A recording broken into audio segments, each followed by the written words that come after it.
why would a city that had the absolute highest rates of intermarriage a century ago be the exact same city with the deepest xenophobia and anti-minority hostility today? Right. It makes absolutely no sense. I mean, think about that for a second. It completely contradicts the contact hypothesis. I thought the whole point of integration was that, exposure to different groups reduces prejudice. Yeah, it is a phenomenal paradox. Yeah. And if you take that data at face value, it basically suggests that human integration is just a fundamentally flawed concept. Which is a terrifying thought. It really is. Yeah. We have this pervasive modern narrative that prejudice is like a glitch in the system, a contemporary problem. Right, like it's a new thing. Exactly. When we see a surge in populism or xenophobia today, we immediately look for recent culprits. Yeah. We blame, an economic downturn or a shift in trade policies. Or the echo chambers created by social media algorithms. Right. We treat prejudice like it's a recent infection. Because it's comforting to think that way, isn't it? If prejudice is just a symptom of modern anxieties, then we can fix it with modern solutions. We can pass a new economic stimulus bill or tweak a recommendation algorithm. And boom, the prejudice will just evaporate. But the sources we are looking at today suggest that is a wildly optimistic delusion. It is. So we are diving into a landmark study today by two top-tier economists, Nico Voigtländer and Hans-Joachim Voth. Two brilliant minds. And the mission for this deep dive, for you listening, is to track how cultural bias doesn't just disappear. It operates almost like a geographic ghost. The ghost that quietly passes from generation to generation. Right, in ways that are totally invisible to the naked eye, but mathematically undeniable if you know where to look. And the time frame we are dealing with here is staggering. We are going to examine the period from roughly 1900 all the way to 2006. And eventually, spoiler alert, we will trace the data back to the year 1349. Yes, we will. We are bringing together this wild collision of deep historical archives and hard modern econometrics. The data sets are as fascinating as they are chilling. Absolutely. We will be analyzing the 1939 Nazi census, comparing it against the 96 and 2006 German General Social Surveys. The LLBUS surveys? Yeah, LLBUS. And filtering it all through imperial voting records from the late 19th century. So, if you look at modern data without understanding the ghost we are tracking today, you might accidentally advocate for total societal segregation. You really might. That is how dangerous these numbers are. We are going to show you how a statistical illusion, a fundamental misreading of demographic data, could lead to catastrophic social policies. But to understand the illusion, we have to start by establishing a baseline. We need to look at what happened in Germany during the Weimar Republic. So that's from 1919 to 1933. Exactly. This was an era that, well, on paper, looked like a golden age of integration. But before we get into those numbers, we should probably talk about how people normally behave, right? Yeah, to fully grasp the magnitude of what happened during the Weimar years, we need to talk about the baseline of human behavior regarding marriage. Okay. Sociologists and economists study a concept called assortative mating. Assortative mating. Right. In simple terms, humans have a very, very strong tendency to marry people who are similar to themselves. Like attracts like. Exactly. Mm. We sort ourselves into matching pairs based on social class, educational background, shared religion, ethnicity. So in almost every society in recorded history, intermarriage across distinct social or religious boundaries is the exception, not the rule. It is highly unusual. Which makes sense. Marriage is arguably the most significant, high-stakes decision a human being makes. It's the ultimate commitment. Right. You aren't just telling your neighbors, hey, I tolerate this person from a different background. You are legally, financially, and, biologically binding your future to them. You are blending your families. So when intermarriage between two distinct groups does happen frequently, it is an incredibly powerful metric. It's arguably the strongest metric of tolerance we have. It isn't just a survey where someone says they are open-minded. It is documented proof of a mutual desire to integrate at the deepest possible level. Which brings us to the data from the Weimar period, and it is absolutely staggering. Hit me with the numbers. Okay, so before World War I, in the period leading up to 1914, the intermarriage rate between the Jewish population and Gentiles in Germany was 21.5%. Let's just pause on that number. Over 1 in 5 marriages involving a Jewish person was to a non-Jewish person before the First World War. Yes. I mean, for that era, in the early 20th century, that already indicates a society with a significant degree of cultural permeability. It was a highly integrated society. But the trajectory after the war is what is truly astonishing. What happened? If you look at the trend line between 1919 and 1932, it just accelerates upward. It's a massive spike. How high did it go? By 1932, literally on the very eve of the Nazi takeover, the intermarriage rate had skyrocketed to 65.1%. Wait, 65.1%? Yes. Almost two-thirds of all new marriages involving a Jewish individual in Germany in 1932 were to someone outside their faith. Almost two-thirds. That is an unbelievable peak of tolerance. I mean, you have to imagine a society that is accelerating toward a perfectly blended future. You have a thriving cultural exchange in cities like Berlin and Frankfurt. The assimilation was so profound that, many Jewish families considered themselves German first, Jewish second. They were deeply embedded in the social fabric. But this sets the stage for one of the most brutal historical erasures on record. Because we know what comes next. Right. It shows us exactly how fragile social progress can be when it encounters state-sponsored terror. 1933. In 1933, the Nazis seize power. Mm-hmm. And they don't just attempt to shift the culture through propaganda. No, they use the absolute sledgehammer of state legislation. Exactly. In 1935, they enact the Nuremberg Laws. These were the infamous racial laws designed specifically to protect what the regime called Aryan blood purity. They stripped Jewish citizens of their rights. But crucially, for our data today, they heavily restricted and effectively criminalized intermarriage and sexual relations between Jews and non-Jews. The state aggressively inserted itself into the most intimate aspects of human life. And what did that do to the trend line? The impact on the data is a near vertical drop. The graph showing the intermarriage rate from 1933 onward looks like a cliff. Wow. In just a few short years under the Nazi regime, new intermarriages plummeted. By 1939, the rate had collapsed down to 20.6%. So the intense, aggressive state intervention actually pushed the integration metric to a level worse than it was prior to World War I. A total collapse, driven by authoritarian violence. But this brings us to a really uncomfortable part of this deep dive. It does. The methodology of the researchers, Voigtländer and Voth, relies on the very paperwork that the Nazis created to orchestrate this terror. The historical mechanics here are profoundly dark. The Nazi regime was pathologically obsessed with racial purity. Right. To enforce their horrific policies, they couldn't just rely on guesswork or community rumors. They needed hard, irrefutable data. They needed a complete map of exactly who lived where and what their bloodline was. But wait, why couldn't they just use the older pre-1933 government registries? Didn't the German state already track its citizens? The older registry offices did track citizens, yes, but they only tracked people by their formal, declared religious affiliation. Okay. If a Jewish person had formally converted to Christianity, or if they were entirely secular and simply didn't practice Judaism, the old Weimar system did not count them as Jewish. I see. And to the Nazi authorities, who viewed Jewishness not as a religion but as an immutable biological race, this older data was practically useless. Because they believed the old registries completely failed to capture the true extent of what they horrifically termed the invasion of Jewish blood. Exactly. So to get the data they wanted, they orchestrated a massive specialized national census in 1939. And the level of detail they demanded is chilling. They forced every single respondent in the country to declare the specific racial background of all 4 of their grandparents. Wow. The meticulousness of this bureaucratic terror gave them exactly what they wanted. So, based on the responses about grandparents, the Nazi state categorized the approximately 442,000 Jewish individuals remaining in Germany into terrifyingly precise, legally defined buckets. Very precise.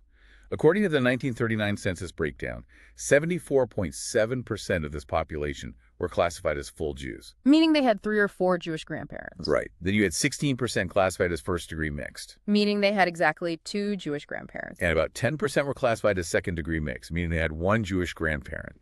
And they didn't just collect this data in the aggregate, did they? No, they mapped it out across the entire country. Broken down city by city, town by town, village by village. So they constructed a flawless geographical data set of where the highest concentrations of mixed individuals lived. Exactly. For example, the archives show that in a rural region like Hesse, only 18% of the marriages had been mixed. Okay. But in a massive cosmopolitan port city like Hamburg, the rate of mixed marriages was 44%. It is an incredibly eerie reality to sit with. I mean, the very administrative tools designed to orchestrate a genocide, the literal paperwork of the Holocaust, Is now being utilized by modern economists to measure historical love and integration. Yeah, it's wild. The cruel irony of totalitarian record-keeping is that it inadvertently provided future researchers with an impossibly accurate geographic map. It shows us exactly where intermarriage had occurred and where it hadn't in the decades leading up to 1939. Voigtländer and Voth realized that this 1939 census is the ultimate baseline dataset for measuring historical cultural tolerance at a hyperlocal level. Okay, so the researchers have this dusty, dark archive from 1939, but their goal wasn't just to look at the past. No, they wanted to know if the tolerance that built those massive intermarriage rates in the 1920s managed to survive the trauma of the 20th century. Right. So to do that, they needed to set up a massive statistical clash of eras. A huge clash. They took the 1939 geographic map of intermarriages, This ghost map of historical integration. and they overlaid it directly onto modern 21st century survey data. Specifically, they used the German General Social Survey, commonly referred to as the ALBUS, focusing on the survey waves from 1996 and 2006. Yes. Let's clarify what the survey actually measures, because it's crucial for you listening to understand the comparison. Good idea. So the ALBUS surveys a representative sample of modern Germans, but they filter it to only include people with at least 2 generations of German ancestry. Right. They're specifically tracking the established local populations, not recent immigrants. And they ask this population a series of questions about their social attitudes. The key question we are looking at is, how agreeable or disagreeable would it be for you if a Jew married into your family? And the respondents rate their feelings on a scale from 1, meaning very disagreeable, to 7, meaning very agreeable. Notice how perfectly that aligns. It is the exact modern attitudinal equivalent of the historical behavioral data point. It's a perfect match. Ah. The researchers are comparing the actual documented intermarriages that culminated in the 1939 census with the expressed modern willingness to intermarry in 96 and 2006. Mapped out across the exact same geographic locations. Exactly. Logically, anyone looking at this setup would make an immediate assumption. You would think, well, this is great. You'd think the cities that had all those mixed marriages in the 20s and 30s, the places that were visibly progressive back then. They must obviously be the most tolerant cities today. You expect the legacy of love to continue. It is the most intuitive hypothesis possible. You would absolutely expect a positive correlation. The places that were historically open-minded should remain relatively open-minded. Right. But then we look at Table 1 of the study. Oh boy. And this is where the logic completely breaks down. The reveal in Table 1 is an absolute disaster for our intuition. The data shows a massive, highly significant negative correlation. Very negative. The coefficient for the historical presence of first-degree mixed individuals against modern anti-minority attitudes is negative 0.500. Let's break down exactly what that negative 0.500 means in this context, because it's kind of a slap in the face. It really is. A negative correlation dictates that as one variable increases, the other variable decreases. So in Table 1, the data is unequivocally stating that the higher the historical rate of intermarriage was in a specific city in 1939, The more hostile, xenophobic, and disagreeable the modern population of that exact same city is to minorities today. Hold on, let me look at Table 1 again. This has to be a typo, right?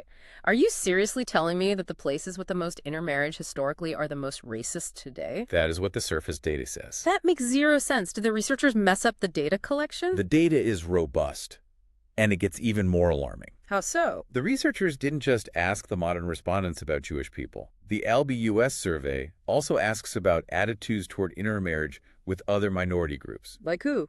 Turkish immigrants, Italians, asylum seekers. And what's the result? The result across the board is a deeply negative correlation. The coefficient for hostility against other minorities is negative 0.405. It is consistent and highly significant. This is genuinely terrifying. If we stop at Table 1, if this is the end of the analysis, We are forced to swallow a deeply pessimistic view of humanity. Very dark. I mean, the data is literally telling us that cultural mixing is a failure. It suggests that intermarriage breeds long-term hatred. It implies that trying to integrate different societal groups actually plants the seeds of xenophobia that will blossom a century later. That is a horrifying thought for our modern globalized world. It would be a catastrophic conclusion. Yeah. Imagine if policymakers, sociologists, or modern algorithms stopped at table one.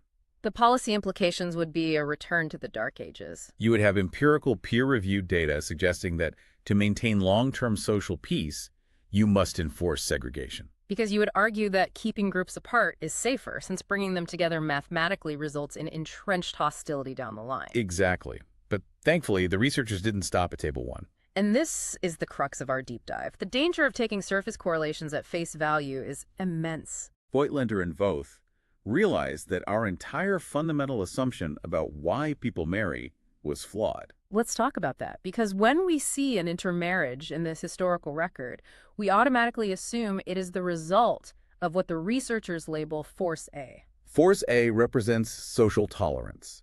It is the romantic progressive ideal, a marriage driven by love, mutual respect, and a broader societal acceptance that crosses cultural boundaries. We see a mixed marriage and we think, an open-minded community. Right, but we are completely ignoring the mechanical reality of human existence.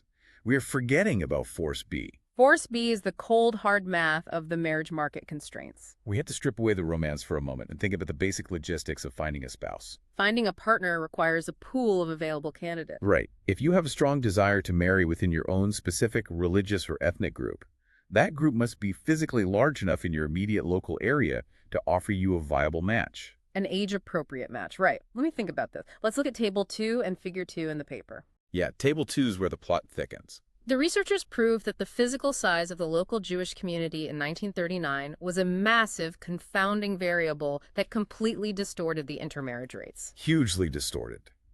The coefficient linking the log of the Jewish community size to the intermarriage rate is negative 0.0514, which is incredibly significant. So let's use two extreme geographic examples from the data to illustrate how Force B actually operates. Good idea. Consider a huge metropolis like Hamburg. Okay, Hamburg. In the 20s and 30s, the Jewish community in Hamburg was large, vibrant, and well-established.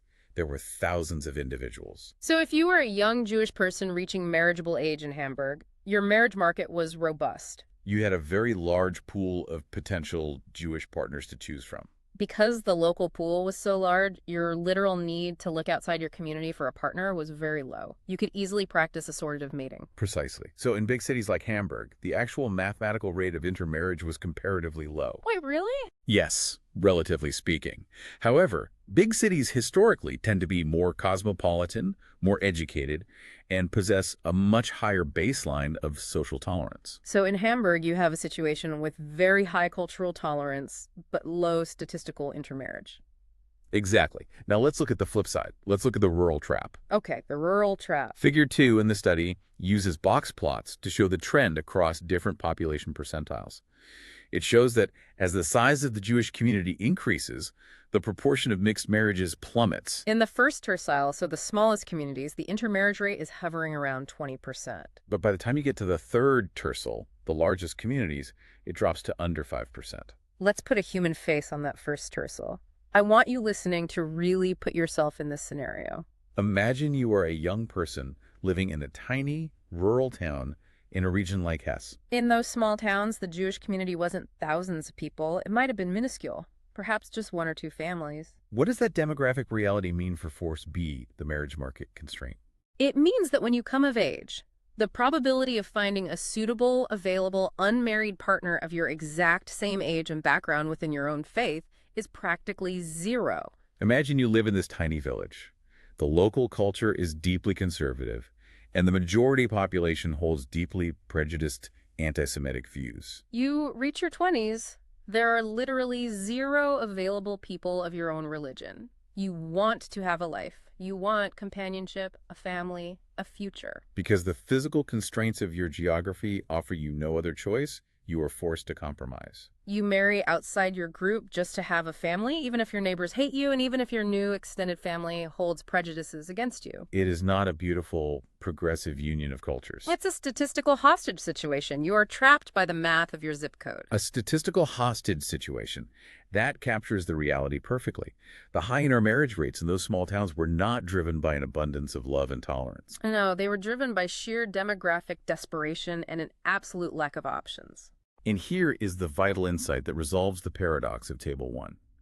That desperation perfectly masked the severe underlying anti-Semitism of those specific towns. That is mind-blowing. The small towns had incredibly high rates of intermarriage on paper, but it was entirely forced by demographic isolation. And those exact same small towns were historically deeply conservative, deeply anti-Semitic, and highly intolerant. So when we look at Table 1 and see that terrifying negative 0.500 correlation, The data telling us that places with high historical intermarriage are highly xenophobic today. we are not seeing the failure of integration. We are seeing the geographic legacy of tracked populations in hateful places. Exactly. The small intolerant towns had the highest intermarriage simply because their minority populations were the most isolated and cornered. So the modern hostility didn't emerge from the historical intermarriage. The hostility was already there, running parallel to it, completely unnoticed by the raw data. The surface data was telling us a devastating lie because we completely failed to understand the physical and geographic constraints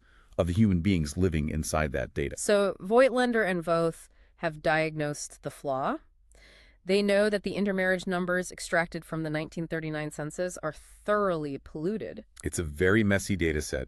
It's an indistinguishable mix of Force A marriages Genuine tolerance in the cosmopolitan cities. and Force B marriages, the demographic desperation in the rural towns. But diagnosing the flaw is only half the battle. This presents a massive, incredibly complex econometric problem. Huge problem. How do you possibly separate the two forces? Right. If your goal is to determine whether true cultural tolerance survives across generations, you have to find a way to mathematically strip away all of those desperation marriages. You need to isolate only the marriages that occurred because of genuine social acceptance. It sounds totally impossible. I mean, you can't invent a time machine, go back to 1925, knock on the door of every mixed couple, and ask, "Excuse me, did you marry because your families respect each other's cultures? Or did you marry because there were literally zero other Jewish people in a 50-mile radius?" No, you can't survey the dead, You cannot survey the dead about their romantic motivations. but you can look at the historical archives to see how their neighbors voted in secret. Wait, voting records? You're bringing in political elections to solve a demographic marriage puzzle. Yes. The timeline here is twisting my brain. Walk me through the actual mechanics of how a ballot cast cleans up a marriage data set from the eve of World War II.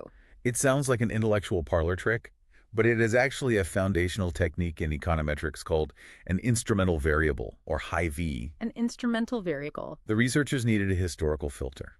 They needed a metric that could accurately measure the true underlying cultural hostility of a town. But this is the critical part. This metric had to have absolutely nothing to do with the physical size of the local marriage market. So they went deep into the archives of the German Empire, looking at the period between 1890 and 1912. The Bismarck era and the lead up to World War I. What exactly were they looking for in those imperial archives? They analyzed the voting records for explicitly anti-Semitic political parties across 6 national elections during that period. Okay.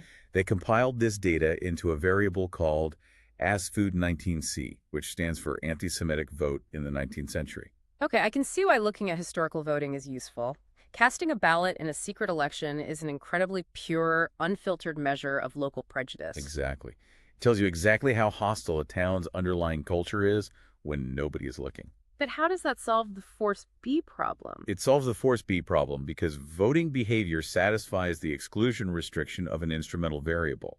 Voting is completely independent of the marriage market logistics. Oh, because a town's population can harbor deep, virulent anti-Semitism and vote for hateful parties, whether that town has 10 Jewish residents or 10,000 Jewish residents. The hatred isn't constrained by the demographic ratios. Ah, I see. So the 1890 voting records act as a mathematical sieve. You run the polluted 1939 marriage data through this sieve. The process they use is called two-stage least squares. or 2SLS. It is a brilliant statistical operation. Walk us through the two stages. In the first stage, they used the 1890 to 1912 anti-Semitic voting records to predict which of the 1939 intermarriages were genuinely voluntary. And does the math confirm what we suspect? Yes, the math confirms exactly what we suspect. Towns that voted heavily for anti-Semitic parties half a century earlier had significantly fewer voluntary intermarriages leading up to 1939. Right. The coefficient linking the historical anti-Semitic vote to the intermarriage rate is a very clear negative 0.254. So the sieve catches and removes all the desperation marriages. It filters out the noise of force B. And what drips through the bottom of the sieve is a pure, clean, mathematically isolated data set of only the intermarriages that were driven by genuine historical tolerance, force A. Exactly. They have mathematically isolated force A. Now, they're ready for the second stage. Right. They run the Table 1 experiment all over again. But this time, they do not use the raw, polluted 1939 census data. Right. They take only that clean, purified, predicted data of voluntary intermarriages, and they regress that against the 96 and 2006 all-BUS surveys measuring modern xenophobia. And this is where the jaw-dropping reversal happens. When you turn to Table 4 in the study, the math spectacularly, violently flips. It is the ultimate vindication of integration. In the realm of statistics, you rarely see a turnaround this satisfying and definitive. Seriously. I mean, the coefficient for the relationship between historical intermarriage and modern tolerance goes from a terrifying negative 0.500 to a massive positive 4.046. The magnitude of that shift cannot be overstated. The negative correlation that suggested integration breeds hate completely vanishes. It is replaced by an overwhelmingly strong positive correlation. The math literally did a 180-degree turn. It is a total anti-common sense moment if you only look at the surface, but it makes perfect sense once you understand the hidden variables. What this proves is profoundly optimistic. Once you remove the distortion caused by the physical constraints of the marriage market, the true, enduring relationship emerges from the shadows. Cities that had high voluntary intermarriage in the past, cities that were genuinely culturally tolerant a century ago, are dramatically more tolerant today. Yes, they are. Let's break down the real-world impact of that plus 4.046 coefficient, because stating a number like that can feel abstract. You can. What does a plus 4.046 actually look like for modern people walking around Germany today? Well, the researchers use the 2SLS probit model to calculate the marginal effects, and the results are staggering. The baseline average in modern Germany for a respondent saying they are very agreeable to a Jewish person marrying into their family is 15.7%. That 15.7% is the national average. But the model shows that if you increase the historical proportion of voluntary, tolerance-driven intermarriage by just one standard deviation, that modern number leaps upward. If you live in a city with that deep history of genuine tolerance, the probability of the population being very agreeable jumps from 15.7% to 25.2%. That is an increase of 9.5 percentage points. Which is a staggering 60% increase in deep structural tolerance. And that difference is based entirely on what the cultural vibe was in that specific geographic town 100 years ago. It is an incredible testament to the durability of culture. Think about the historical gauntlet this tolerance had to run. The seed of true tolerance, once it is genuinely planted in a local culture, is astonishingly resilient. It survived the chaotic collapse of the Weimar Republic. It survived the totalitarian, omnipresent brainwashing of the Third Reich. It survived the absolute physical devastation of World War II, where many of these cities were bombed to rubble. It survived the economic ruin of the post-war era and the geopolitical division and eventual reunification of the Cold War. Through a century of trauma, relentless propaganda, and the complete turnover of multiple generations, the underlying geographic culture of tolerance held its ground. The ghost of integration survived. That is a deeply hopeful message. It is hopeful, but there is a darker corollary. Oh, no. If cultural tolerance can act as a ghost that survives for a century, cultural prejudice can act as an even older, more deeply entrenched ghost. Because the researchers didn't stop their historical excavation at the 1890 elections, did they? No. To prove just how incredibly sticky and permanent geographic culture truly is, they went back much, much further in time. They went deep time. They went all the way back to the mid-14th century. Specifically, they looked at the years 1348 to 1350. This is the era of the bubonic plague, the Black Death, which was actively wiping out roughly a third of the European population. During this period of unimaginable panic, absolute terror, and mass death, massive societal scapegoating occurred. Desperate people looked for someone to blame for the plague. And the researchers utilized a control variable called POG 3349. This variable tracks a very specific, grim historical data point. Whether a specific town committed a pogrom, a violent organized massacre against its local Jewish population in the year 1349, falsely blaming them for poisoning the wells and causing the plague. Come on, 1349. We are talking about events that happened nearly 600 years before the 1939 census. Yes, we are. It has to be an economic proxy. Maybe the towns that committed pogroms in 1349 just happened to be off the major trade routes, so they stayed poorer, less educated, and more isolated over the next 6 centuries. That's a logical assumption. You can't seriously link a medieval massacre directly to modern survey data without a massive chain of confounding variables. Your skepticism is exactly what any rigorous economist would voice. But Voigtländer and Voth anticipated this. They rigorously controlled for all of those potential confounders. All of them. They controlled for geographic isolation, historical city size, modern income levels, the presence of major trade routes, religious demographics. They factored it all in. They factored it all in. And even after stripping away all those economic and geographic excuses, the direct link remains bone-chillingly clear. Let's lay out what the data says. If a town violently murdered its Jewish population in 1349, that exact same town, sitting on that exact same patch of dirt, had significantly lower rates of voluntary intermarriage in 1939. And carrying it even further, that exact same town exhibits significantly higher xenophobia and anti-minority hostility in 2006. The correlation survives over 600 years. It is terrifying. A cultural bias formed in a panic during a medieval pandemic outlasted the Holy Roman Empire, the Protestant Reformation, the Enlightenment, the Industrial Revolution, the Weimar Republic, the Nazis, and the Cold War. It is just sitting there baked into the soil. But how? How does a 600-year-old hatred travel through time? This brings us to the core mechanism of cultural transmission. What is so fascinating and frankly disturbing is the non-rational nature of how this transmission occurs. Because we obviously aren't talking about genetics. Prejudice isn't a biological inheritance. Right. And we aren't talking about formal institutional education. The modern kids growing up in these towns in 2006 aren't going to the local library and checking out 14th century hate manifestos. Most of them don't even consciously know what happened in their town square in 1349. So if they aren't reading about it, and it isn't in their DNA, how does it survive? How does a community perfectly inherit the hatred of its great-great-great-grandparents without anyone ever formally writing it down? It survives because it is passed down in the invisible, microscopic spaces of daily life. Culture is transmitted through microcultural behaviors and unspoken norms. Like what? It's a subtle sigh at the dinner table when a certain minority group is mentioned on the evening news. It's an off-color joke told by an uncle at a family gathering that goes unchallenged. It's a quiet, unstated warning from a mother to her child about which neighborhoods are safe or who is trustworthy and who isn't. It is reflected in the way a community implicitly organizes its social clubs, or who naturally gets invited to the neighborhood barbecues and who is quietly excluded. It becomes a localized geographic DNA. It completely bypasses the rational, critical thinking part of the brain.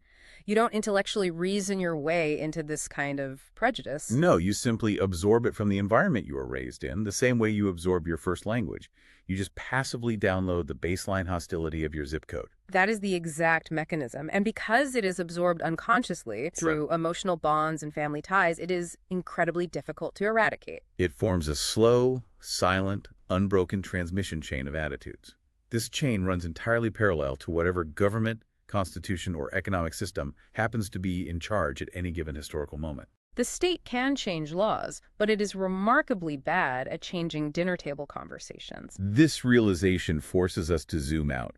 We've spent this entire deep dive immersed in the specific history of Germany, looking at incredibly specific, traumatic historical data. But the truths uncovered by Voigtländer and Voth, the dynamics of force A versus force B, the danger of surface correlations, the stickiness of geographic culture, these are not just German truths. No, these are global, human truths.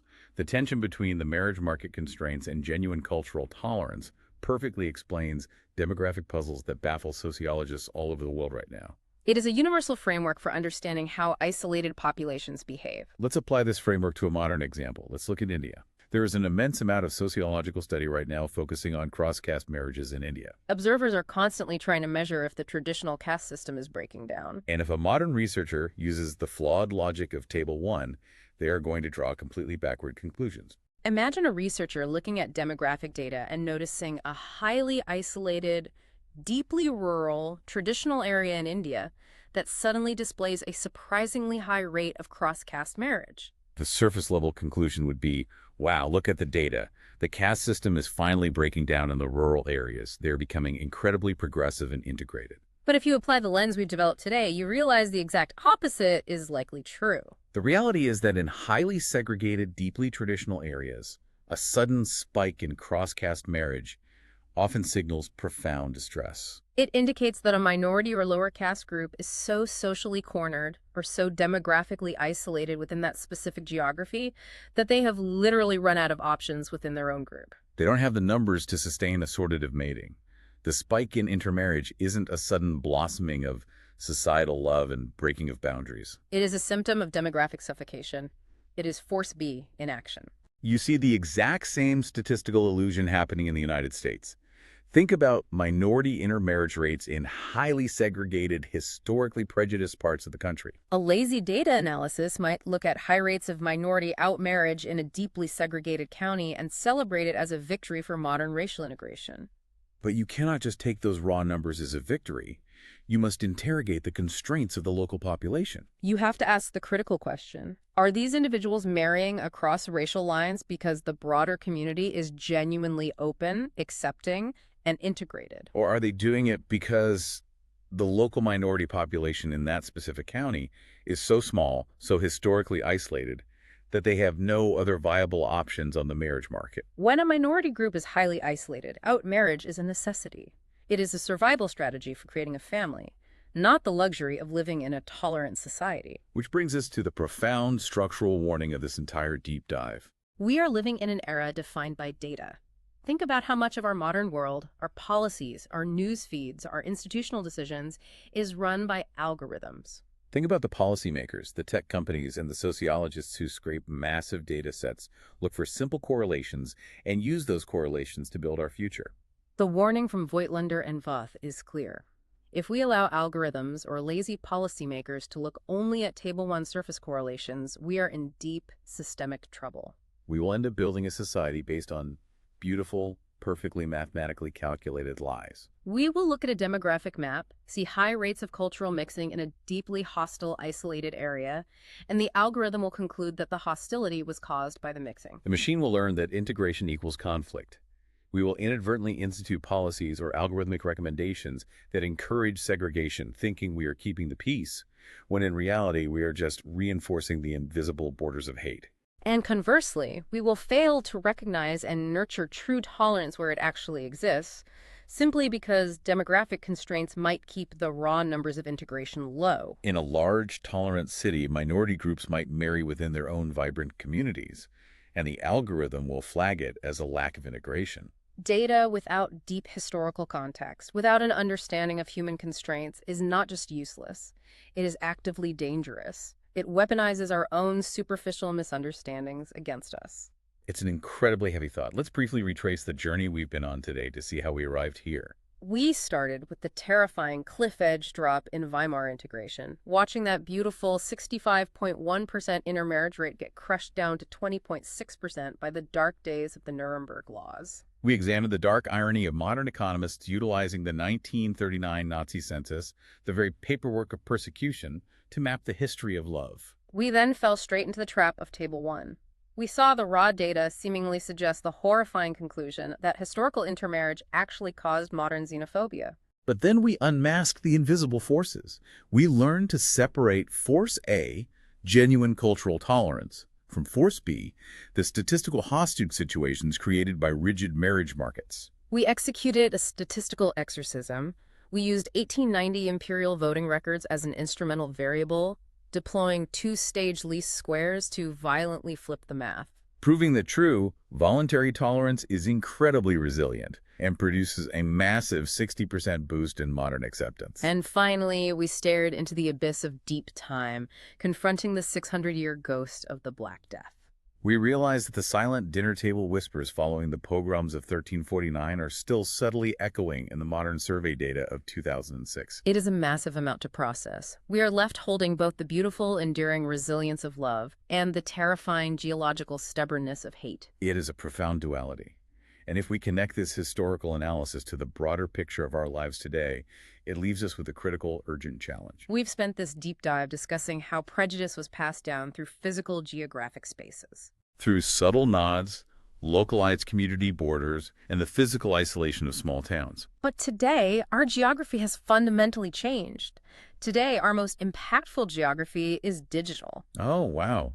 Yeah, we don't live in isolated villages anymore. We live in algorithmic feeds. Exactly. So this raises an important and perhaps chilling final question for you listening. If a physical geographic culture of prejudice can survive 600 years of tumultuous history simply through dinner table whispers and local isolation, What exactly are we baking into our global culture right now through our hyper-curated, algorithmic digital bubbles? are we accidentally using our modern technology to build the invisible borders of 1349 right into the very code of the internet? Something for you to think about until next time.